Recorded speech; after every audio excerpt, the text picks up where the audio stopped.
Ang madalas na humihingi ng extension o palugit ay ang may utang. Kung kaya naman na magbayad, hindi mabuti na humingi ng extension. Ito ay dahil ang nanghihiram ay alipin ng nagpapahiram. Kawikaan 22:7. Hindi ibig ng Diyos na tayo ay maging alipin ng anumang bagay. Maaari nating ituring na ang lahat ng mga bagay ay matuwid, ngunit hindi lahat ng mga bagay ay makakatulong. Maaari nating ituring na ang lahat ng mga bagay ay matuwid, ngunit hindi tayo dapat paalipin sa anuman. Unang Korinto 6:12. Upang hindi maalipin ang utang, magbayad agad kung kayang magbayad. Ngunit kung talagang walang maibayad, wala kang magagawa kundi humingi ng habag. Maaaring ipagkait ng tao ang habag, ngunit kung sa Diyos hihingi ng habag, tiyak na ibibigay niya ito sa iyo. Sinabi ng Panginoong Hesus, ang kaharian ng langit ay maihahambing sa isang hari na nagnais na makipag-ayos sa kanyang mga alipin tungkol sa kanilang mga utang.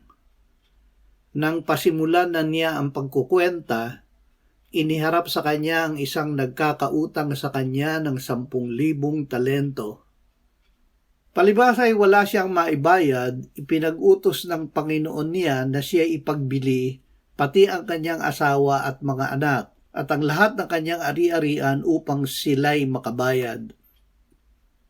Dahil dito'y nanikluhod ang alipin na nagsasabi, Panginoon, pagpasensyahan mo ako at babayaran kong lahat sa iyo. Dahil sa habag ng Panginoon sa aliping iyon, siya ay pinalaya at pinatawad sa kanyang utang. Mateo 18:23-27.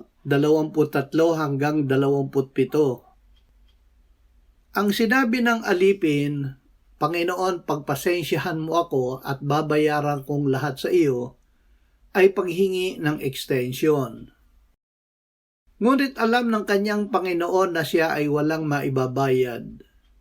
Dahil sa habag, hindi extension ang ibinigay sa kanya. Siya ay pinatawad sa lahat ng kanyang utang. Siya ay pinalaya ng oras ding iyon. Ang kasalanan ay labis na higit na utang natin sa Diyos. Ito ay hindi natin mababayaran kahit bigyan tayo ng extension. Kaya't si Jesus ang nagbayad ng ating utang. Sinabi ng Panginoong Hesus, ang bawat nagkakasala ay alipin ng kasalanan. Kung kayo'y palayain ng anak, kayo'y magiging tunay na malaya. Juan 8:34-36. Alam ng Diyos ang kanyang plano para sa atin. Ito ay para sa ating ikabubuti at hindi sa ikasasama upang bigyan tayo ng kinabukasan at ng pag-asa. Jeremias 29:11. Isinagawa ng Diyos ang kanyang plano nang ibigay niya sa atin ang kanyang anak na kabayaran sa ating mga kasalanan at sa kasalanan ng buong sanlibutan. Unang Juan 2:2. Sinabi ng Panginoong Hesus, kung kayo'y mananatili sa aking salita, tunay ngang kayo'y mga alagad ko, at inyong malalaman ang katotohanan, at ang katotohanan ang magpapalaya sa inyo. Juan 8:31-32. Tapat ang salita at nararapat tanggapin ng lubos na si Kristo Jesus ay pumarito sa sanlibutan upang iligtas ang mga makasalanan. Unang Timoteo 1:15. Agad humingi sa Diyos hindi ng extension kundi ng kapatawaran. Agad magsisi at magbalik loob sa Diyos upang mapawi ang mga kasalanan. Gawa 3:11. Tanggapin si Jesus na Panginoon at manalig na siya ang ating tagapagligtas. Siya ay namatay para sa ating mga kasalanan ayon sa mga kasulatan, at siya ay inilibing at muling binuhay ng ikatlong araw ayon sa mga kasulatan. Unang Korinto 15:3 at 4. Nakakapanghina ng loob ang humingi ng extension at pagkatapos ay hindi rin naman makabayad.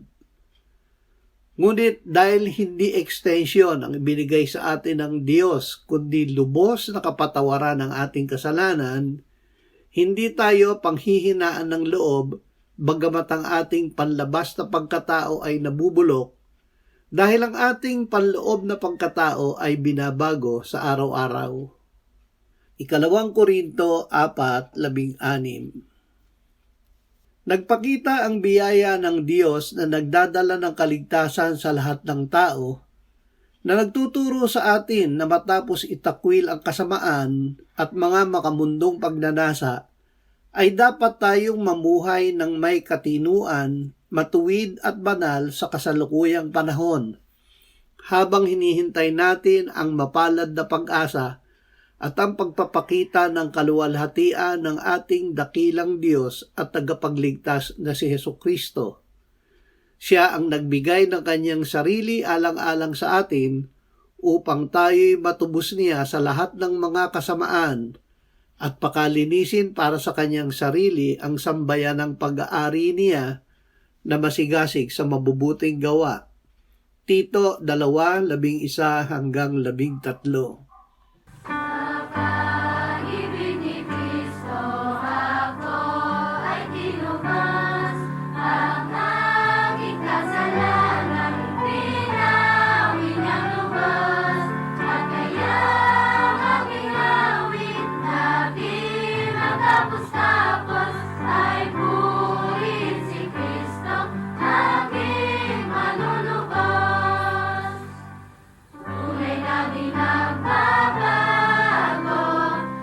Pag-ibig